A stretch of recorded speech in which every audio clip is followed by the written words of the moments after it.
Have you ever felt? Are you listening? Damn. Hey YouTube, it's the Pied Piper. Yeah. Yeah. Hey YouTube, it's the Pied Piper. Yeah. This YouTube situation, it ain't no sipping tea. Hey YouTube, it's Piper. Did you see The Passage this past week? That show is blowing it out of the water. And I have been reading critics' reviews of this show, and let me tell you, we have got to rep hard if we like this show, because I have a feeling it's going to get canceled. There's a lot of people who read the series that don't like a lot of the changes. I didn't read the series. I'm going to read the series, but I didn't read it. I know people are upset with the change in Amy's age and different things that they're not going to be able to explain. So please, everybody, let's try to get some criticism out there that's good so the show stays on the air. This last episode was episode 4.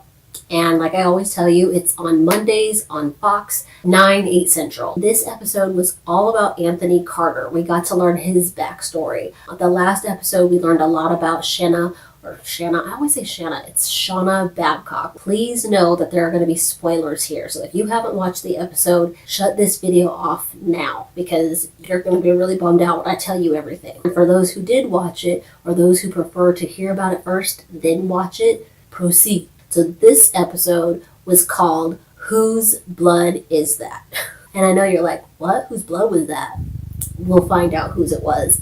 Well, hopefully next episode. But I already have a suspicion whose blood it was. But we'll get to that. So this episode starts immediately in Anthony Carter's backstory. You see him with his girlfriend Rachel, and we start to learn a little bit about his past. And we know that in the background we have Tim Fanning, who's telling him things like, you need to make a decision, you need to decide, and he doesn't know what to decide on or what the decision's about. And so then you see him wake up and the sun is hurting him, so we open with that. One of the cool things that I hadn't noticed before is that Justin Cronin, who is the person who wrote the novel series or the trilogy, is actually a co-producer on this show, which is awesome, because that means that he has a hand in making sure that it stays true to his story and that cinematically is going to be all in line with the story he meant to tell. So I like to believe, and if I'm wrong, somebody stop me, but I think that he probably has a big say in what goes on and what gets talked about and how things kind of play out. Not that he has a huge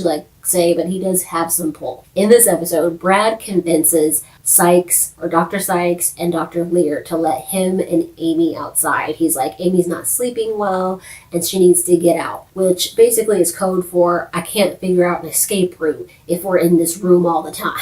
And I didn't notice in the other episodes, and I think they just included it and they're trying to act like it was always there, but these signs that basically say if you're experiencing all these symptoms, contact a nurse or a doctor. And I'm like, dang, those are a lot of symptoms. It's like those commercials that come on late at night and it basically says if some medicine's going to cause abundance of issues, and so you're like, why would I want to take that medicine? I'd rather just deal with it. Who wants explosive diarrhea when they have a headache? So anyway, it's kind of weird. And so Brad ends up getting the person to come in, and he's like, hey, get Dr. Lear. I got all of that. I was going to try to lead up to this, but you've seen it, and if you haven't, be surprised. But Anthony Carter, it turns out, is innocent, and that Project Innocence actually tried to help his case so that he would get his death sentence overturned, but unfortunately he feels so guilty about what happened that he's like, no, I don't want any of it. He just basically curled up and died. So he's just resigned to his fate. Just like Shauna, when we see why she killed her parents, or at least her mom and her stepdad, you can understand and sympathize with her. It's the same way for Anthony Carter. We learned that his situation was one of those things that unfortunately it happens. Oh my goodness, if you watch that episode, Anthony Carter is not usually a guy that I would be attracted to, and it's not because he's black. It's because he's just whenever I think about all the things I'm attracted to, he's not Lance Gross. And Lance Gross is somebody that I am very attracted to. But when he smiles in that show, he literally lights up my life. I saw him smile and I was like, Anthony Carter?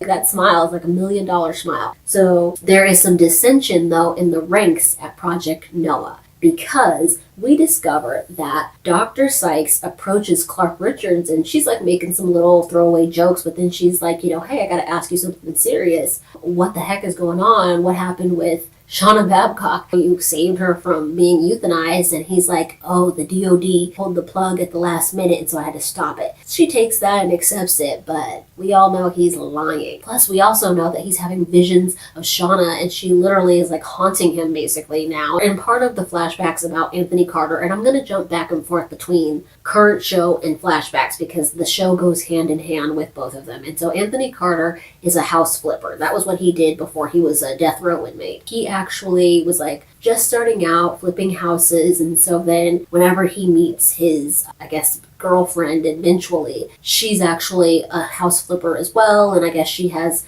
more experience, or maybe she's with a company. I can't really remember how it worked out, but anyway, she goes around and she's showing him, you know, all the errors and what he's doing and why the house that he flipped is not selling, because he's trying to sell it on his own. She's like walking around the house kind of pointing out things to him, and she says it's like free of charge. But then she gets into the bedroom and she sits there and she says to him, you know, the bed is in the corner, and you know, I can tell that you don't have a girl in here, or something crazy like that. And he's like, you could have just said move the bed. And I was like, I'm right with you. I'd be like, hey, nosy Rosie, get out of here. She's like one of those weird strangers that comes up to you and like tries to get all in your business, and he ends up though thinking it's endearing and asks her out. One thing that I hate about this show, and I'm going to be very honest, Mark Paul Gosselaar keeps enticing me to stare into his eyes.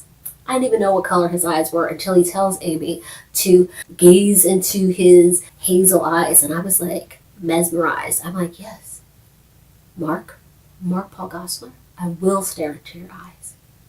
Like, I'm here. I see you into your soul. Man, it's hard to see him as anything other than attractive when he's enticing me constantly to look into his eyes. He's told Amy to look into his eyes twice.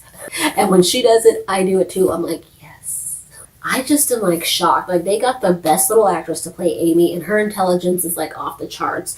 She does little things to like make sure that she's helping Brad out because she wants to escape Project Noah, and you feel it. She asks the guard that helps them make her treehouse because Brad gets them to be able to go outside. They go outside and they're able to build this treehouse. But then when she gets up there, she's like so cute and sweet and asks the guard like, hey, can I borrow your binoculars because, you know, I've never been to Colorado before and I just want to see it. So she's like, okay, this is our little secret. But really what she's looking for is like scoping out the area so that they can make a jailbreak, which I think is awesome. I'm like, this little girl is not just passive in her captivity. She is ready to totally be a willing participant in their jailbreak. Then we see something horrible. You know how I had that idea that maybe like it would be hilarious if like black people were immune to getting or disintegrating because of the serum that they're injected with? But we see that Anthony Carter is not immune. He's throwing up teeth. And I was like, no. He's reading Amy's little note because she's been passing him little notes back and forth through the door, just checking on him. She knows he's having nightmares.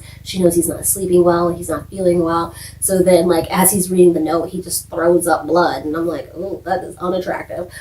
But he then pulls out a tooth. And I'm like, why does this illness have to be like meth mouth for these people? Like, they immediately start throwing up teeth. And I'm like, ugh. Like, can't you feel it loose or something? Why do you have to, like, cough and it just pops out? And it was like a molar. It wasn't even like an eye tooth. It's a whole molar. Then I thought it was kind of cute because she keeps calling him the agent. And he's like, you know, you can call me Brad. That's my name. And I was thinking, like, Mark Paul Gosselaar, I got a couple of names I'd like to call you. Sorry, he's cute. I had a big crush on Zach from Saved by the Bell, and it's just really hard not to see him as Zach from Saved by the Bell. And he didn't get ugly as time went on. He aged like fine wine. Don't you hate it when guys age like fine wine and women get all nasty? I'm hoping to stay young and beautiful, you know. I'm hoping that this melanin doesn't crack. He's a beautiful man. Anyway, so he's like, yeah, call me Brad. And I'm like, I got a name for you, Brad. She's like, no, I'm going to call you the agent. And I think that's her way of staying detached because everybody she's loved has left her. So her mom left her. You know, her mom wasn't that great of a mom, and then her mom died. And so I think that's her way of keeping some space there, even though she's very close to Brad. And then Lila and Lacey are on the case of exposing Project Noah. They've met with this reporter, and this reporter like actually did a full-blown report, and she even like disguised voices so you couldn't hear who it was giving the report about what's happening and with all these 12 inmates who have disappeared. Not only did they disappear, but shockingly, right before they were supposed to be executed, they, you know, died. So she's kind of blowing the whistle, and the reporter's like, you know, this could get hairy. She's warning them, you know, you guys might want to like run for cover, and they're like, no, we're here. And Lacey is like a bad mother, shut your mouth, because she's like, yeah, you know, she has me, I'm her bodyguard. But I love a kick butt woman, so I'm happy that Lacey's there to kind of even things out. The Passage world has a really weird time frame for execution. Like, you know how now you have to exhaust all these appeals and people are on death row for like 20 and 30 years, 40 years. They end up dying of natural causes for a death, for a murder they committed like 2-3 decades ago. Well, in the Passage world, you commit a crime and then you are executed 2 years later almost. Like, they have no appeals system. They're just like, you did it, we're killing you. That's it. Babcock was not on death row long, and Anthony Carter was barely on death row for like a year, and they already were like preparing to kill him. So I'm like, dang, I bet they don't have a problem with overcrowding prisons. And then we see that Dr. Sykes ends up discovering that Clark Richards lied. The excuse that Clark Richards gave Dr. Sykes obviously didn't sit well with her, or she wanted to verify it because she calls the DOD and they're like, we didn't give him that order. And she knows, but she doesn't out him. Well, she doesn't really have time to out him, considering that Babcock ends up warning Clark Richards that, hey, one of your little agents is about to go postal. And he's like, whatever, I've served with these guys forever, I trust them with my life. And then he gets a call on his little radio like, hey, Paulson's not doing good. He goes and talks to Paulson, and Paulson is like, this inmate rapes people, and yeah, he says he loves me. And I was like, man, no wonder he's like ready to, shoot up the place. I would be too. Clark Richards is like, hey, you don't need to learn their backstory. And he's like, I didn't have a choice. Like, obviously, you didn't have a choice with Babcock. I don't have a choice with him. He's just going to tell me. So obviously, Paulson's dealing with a lot. He is like having some trauma thrust upon him by this viral. And it's not one that we're familiar with, and so I didn't write down his name. If he becomes more important, we'll talk about him. And Paulson's not all that important either, as you will see coming up. Then Anthony Carter starts asking him questions about Dr. Fanning. And Dr. Lear tells Carter, Dr. Fanning is brilliant. He's one of the most brilliant people I know, but unfortunately, he's always been manipulative. And I'm like, if you knew this about Dr. Fanning, why were you friends with him?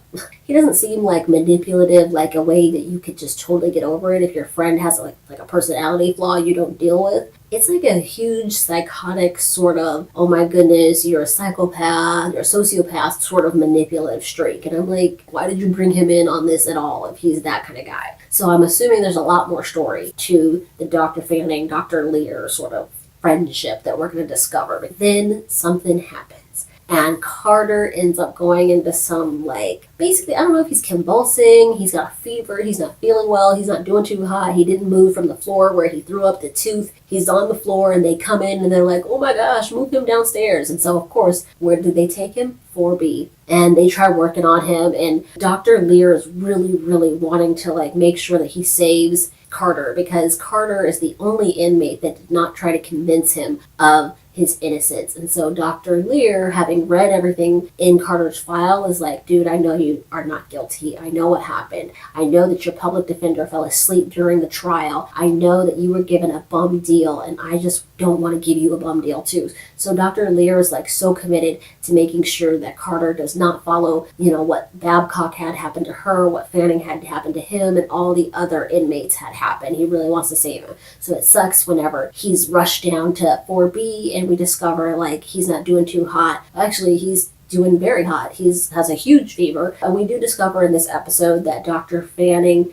is actually exhibiting some different sort of brainwaves, and so they're finally really seeing, at least as far as Dr. Lear is concerned, he's seeing that, yes, Dr. Fanning does seem to have a very big control on, or a hold on all of the virals. So it's getting worrisome, and he's the only one really taking note of it. And they're trying to save Carter, but in the process of trying to save Carter, we have a whole dual operation going on. We got Amy and Brad outside playing in a treehouse and planning their escape, when suddenly Paulson is having just one of them days we all have them where an AK-47 in a rooftop is in our future. He is doing it too. He's gone postal. He is up there. He's like, I'm about to blow the roof off of all of this. He's ready to shut it down. So he's up there making moves. He says he stole some blood of Fanning's. He's going to out everything, and you can't kill him because he's the only one to be able to tell you where this blood is. And if you kill him, then you're risking your guys' secret of, having all this stuff happening here. It's going to get out. So Paulson is just, having one of them days that a person goes through, where, something's going on inside. He don't want to take it out on you. Actually, he wants to take it out on everybody. That's the problem. So he starts shooting, and Amy sees it through her binoculars, and of course Brad's like, get down, I know exactly what's happening. Paulson's talking to Richards on the little like earpieces they have, and he tells him like right away, like, hey dude, it's Paulson, and I'm nuts up here, and get me a helicopter and get me out of here, because I got this psychopath telling me he loves me and he rapes people. I need to get out of here.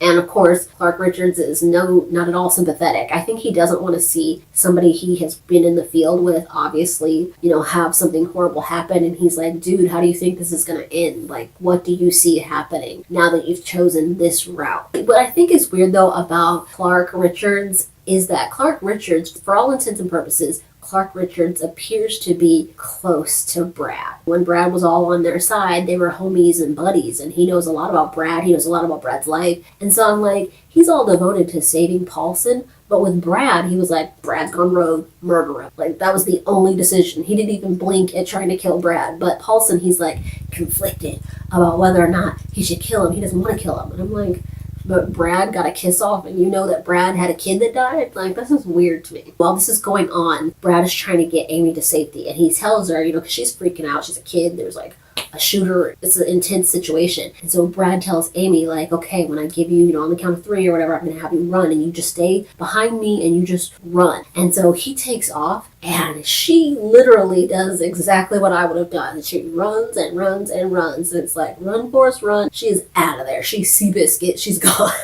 Like, she takes off. And Brad's like, Amy, I'm like, hurry up. Put some pep in your step. She's trying not to die. I just thought it was funny. But then when she's running, I'm thinking, was she like inhumanly fast? Because I know that she asked Carter if he ran fast. And so it's kind of interesting that she had slipped him a note about does he run fast, and then like later in the episode she ends up having to run for her life, and the girl took off. She's like me. I don't care who's running, all I know is I see people running and I'm out. She does the same thing. You know how I said that Babcock was like the eternal cockblock? Well, it turns out Fanning is also a pretty big cockblock, because we have Carter and Rachel about to get it in, and Fanning is literally chilling in Carter's fantasy or in his memory, just like, hey dude, yeah, she looks good, yeah, I get it. I'm like, man, way to ruin a woman.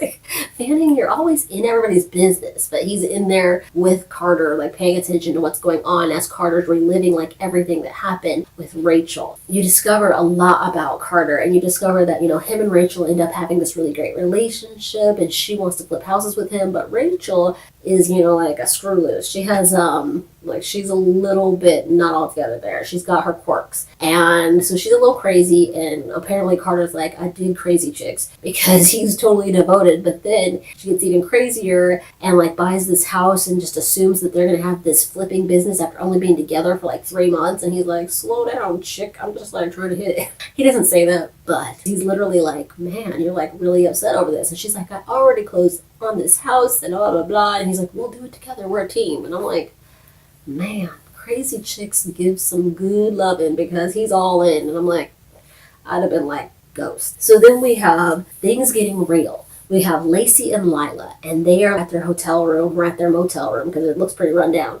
And so you see on TV that the reporter that was supposedly helping them, she has been murdered. And I'm like, man, ish is getting real up in the Passage world, because they are killing people the moment they try to out their secret. So they have killed her off. Or I don't even know if she's really dead. She might just become the next viral. I don't know. But she might be dead. If anything, they're just trying to protect their secret. The CDC and the DOD are obviously trying to protect themselves, and so anybody who threatens to out them, they neutralize, and they have neutralized the reporter. So Lacey's like, Lila, grab your ish, let's go. So that's what happens. And so we don't really know where they go, but we just know that she was murdered. Then we have Babcock ending up visiting Amy in like her mind. And because Amy gets to someplace safe, while Paulson's, still murking things on the roof. And so she's in the building, and Babcock comes to her like telepathically somehow, the way that they transmit their conscience to each other. She visits her, and of course, Amy knows her name, but Amy's like freaking out a little bit, but Amy's smart. She's like, hey, show me what you really look like. And Shauna's like, I don't know if you want to see that. It's rough stuff. And of course, Amy's like, I can handle it. So she shows her. But then I'm like, Babcock is kind of a jerk. After having a mom that didn't believe her when she confesses that her stepdad has been raping her,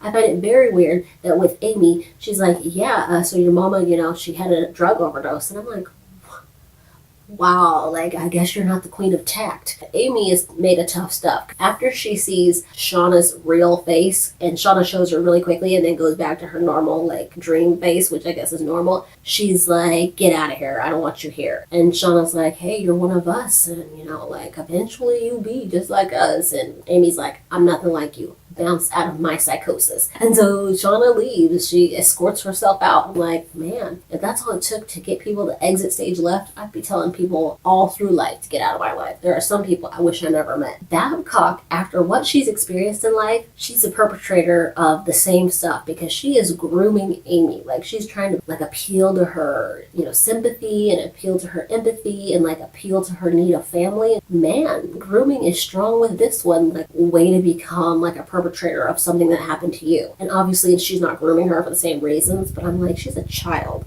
Why are you doing this to her? For whatever reason, Clark Richards lets, I guess Brad is also like a really good hostage negotiator because he got all those inmates to go participate in Project Noah. So we know that, you know, obviously Brad is a very personable person. So he thinks that he can help Paulson, but he doesn't really know why Paulson is doing what he's doing. He has an idea about it, but he doesn't know for sure. So he convinces Clark Richards to let him up there to talk to Paulson and try to end things peacefully. Paulson's not having it. He shoots out the electricity, and just when they're about to save some people and save Carter's life, so it was basically like a battle of wills between Dr. Lear and Dr. Fanning inside of Carter, you know, basically like warring to try to keep him on the good side, and Dr. Fanning's trying to like pull him to the dark side. So that's what's going on inside his mind. And then Paulson makes it a pretty easy situation by shooting out the lights so that Carter's either got to make a decision and join the darkness or die. Then, just as Paulson's about to tell Brad something good about what's going on and what this uprising with all the virals is going to be like, Clark hears it in his earpiece and he's like, dang, this SOB knows too much. He comes out, shoots Paulson right in the head. Headshot, kills him. He falls to the ground. And Brad's like, oh, son of a biscuit. And he shakes his fist angrily. He didn't do that, but in my head, it was just like this. But he ends up like so angry, and I was too. I was like, tell me the rest. And Rachel. We see the rest of what happens in Carter's mind. Rachel ended up not only being a little nutty, but she was married. And I guess her ex-husband is a woman beater. And so she was hoping to extricate herself quietly from her marriage and then have a life with Carter without Carter realizing that she was married. But it doesn't work out like that. She shows up to the house that I'm guessing they share or that they flipped, and so they're like in it together now as they're waiting for it to sell. And so she shows up, she's like damned from being rained on because I guess every emotional like revelation or whatever has to be accompanied by rain. It seems like every show employs that. I'm like, why couldn't it just be like a sunny day? She says, hey, I'm married, whatever. It's raining, she's drenched, she's got a black eye or like the beginnings of the black eye, and she ends up explaining to him. At first he's like, I can't believe you. He's like, I knew you were nutty, but I was accepting that, and because you like wooed me with your witchy punani, but now you're married, I can't take that. And I'm like, well, you took a lot before that. But anyway, he couldn't accept that, but she talks him into listening to her, and then he even kind of helps her and like confronts her husband, and her husband's calling her on the phone, probably asking her if she's dumped Carter, and he answers the phone and he's like, she don't want to talk to you, or he says something else totally macho and hangs up, which I'm guessing pissed the ex-husband or the husband off, because they go to bed that night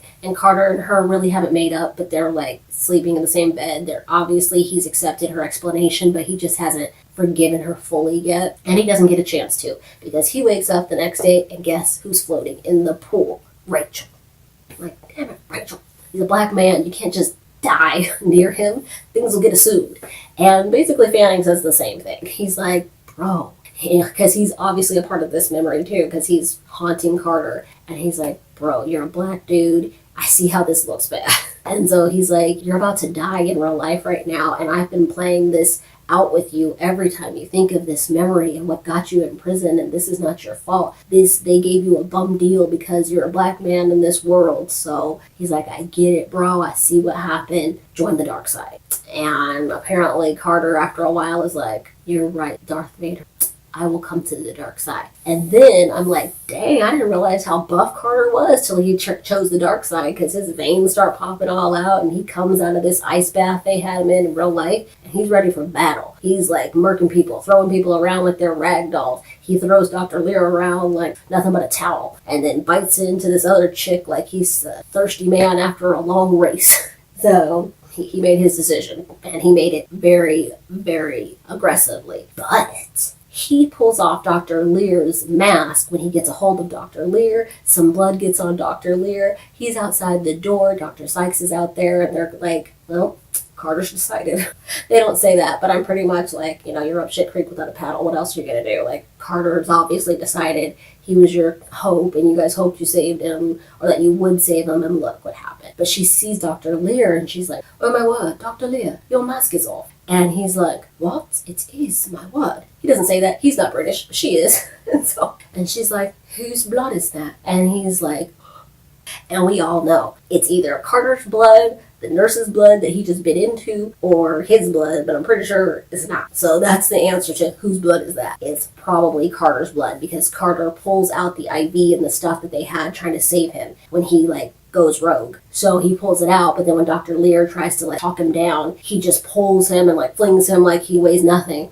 And so the blood gets on Dr. Lear, and Dr. Sykes is like, my word, whose blood is that? I can't believe this. You've been mocked. You're going to be the next finding. I don't know. Who knows? I'm so excited for next week. Are you excited? Did you see this week's episode? Have you been watching? Do you need to catch up? Are you only watching my reenactments, which are pretty crappy? So you should probably watch the show or read the books, do something other than this. But if this is your show and you like it, go to IMDB. Go to wherever you have to go and give good comments, because I have a feeling the show's going to get canceled because there are a lot of people with some strong ideas, and it's only got a 7 out of 10 on IMDb. As always, I want you to like, subscribe, comment, definitely comment, but make sure you like it before or after. I don't care, just like it at some point.